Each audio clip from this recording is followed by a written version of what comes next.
In 1206, Genghis Khan did what was previously considered impossible. He united the warring tribes of the Mongolian steppe under a single leader. But this peace created a structural problem.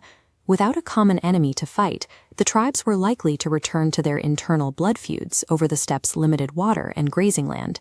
To keep his coalition from collapsing, Genghis Khan needed a new source of wealth and land. He turned his attention away from this vast, empty expanse and looked toward the wealthy civilizations to the south. For the newly formed Mongol nation, launching an external war was a tool for internal survival. It provided the resources needed to keep the tribal leaders loyal.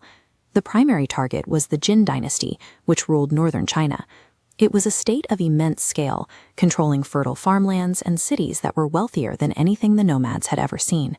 The Jin protected this wealth with a massive military infrastructure. They relied on towering stone fortifications and huge, static armies positioned behind defensive lines that stretched across the northern frontier. This wasn't a new rivalry. For generations, Jin rulers had manipulated steppe politics, paying one tribe to attack another to ensure the Mongols remained divided. Now that Genghis Khan had united them, he intended to settle the score. The conflict was a collision of two different systems. Genghis Khan's mobile army now had to figure out how to dismantle a stationary empire protected by the most sophisticated defenses in the world. In 1209, he tested his warriors against the Western Xia kingdom. Their quick submission confirmed the effectiveness of the Mongol army and gave Genghis Khan the confidence to strike the Jin directly. The invasion of the Jin began in 1211. Traditional military logic suggested the Jin should win. They had more men, more supplies, and the advantage of high walls. However, the Jin military was slow. Their sluggish infantry depended on massive supply wagons that were easily targeted and could only move as fast as an ox could walk. Mongol warriors, meanwhile, were self-sufficient.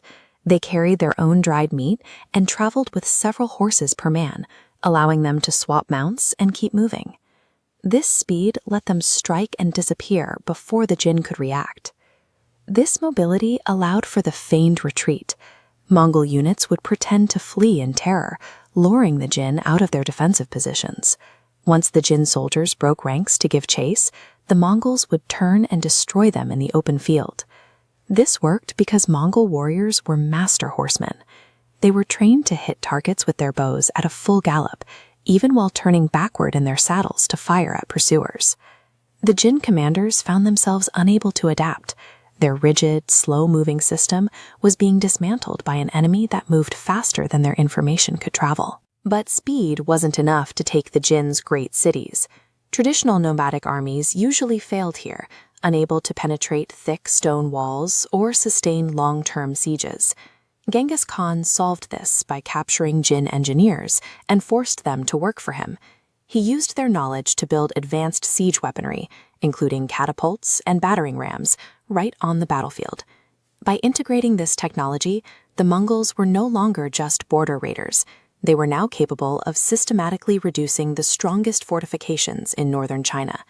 He also weaponized psychology. Cities were given a choice: surrender and be spared, or resist and be destroyed.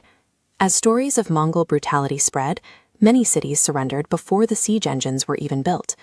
By combining captured engineering with raw intimidation, Genghis Khan caused the Jin defensive network to collapse from the inside out. By 1213, Mongol forces were operating deep inside Jin territory. The pressure on the Jin government was becoming unsustainable as their armies continued to lose ground. In 1214, the Jin emperor made a desperate decision. He moved the capital south from Zhongdu to Kaifeng, hoping to put a geographic buffer between himself and the Mongols. Genghis Khan interpreted this move as a surrender of the north. To him, it was a signal that the Jin no longer believed they could defend their most important city.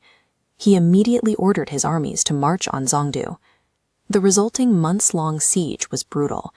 Inside Zhongdu, food supplies vanished and disease became rampant. Outside, the Mongol grip only tightened, with their catapults maintaining a constant bombardment of the city's massive walls. The very walls built to keep the world out had become a cage, trapping the Jin defenders in a city that was slowly starving to death. In 1215, the city finally fell. The capture of Zhengdu proved that even the most advanced fortifications could not stop the Mongol army.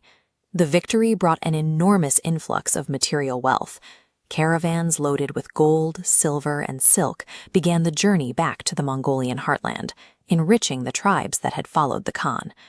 This success elevated Genghis Khan to a near-mythic status. His people now believed his conquests were sanctioned by eternal heaven, making his authority absolute. But China was only the beginning. As the Mongols organized their new territories, merchants on the Silk Road brought news of wealthy kingdoms to the west, specifically the Khwarezm Empire in Central Asia. Conquering the Jin had transformed the Mongol army into a global power. Genghis Khan was now looking west, toward a conflict that would eventually carry his warriors to the borders of Europe.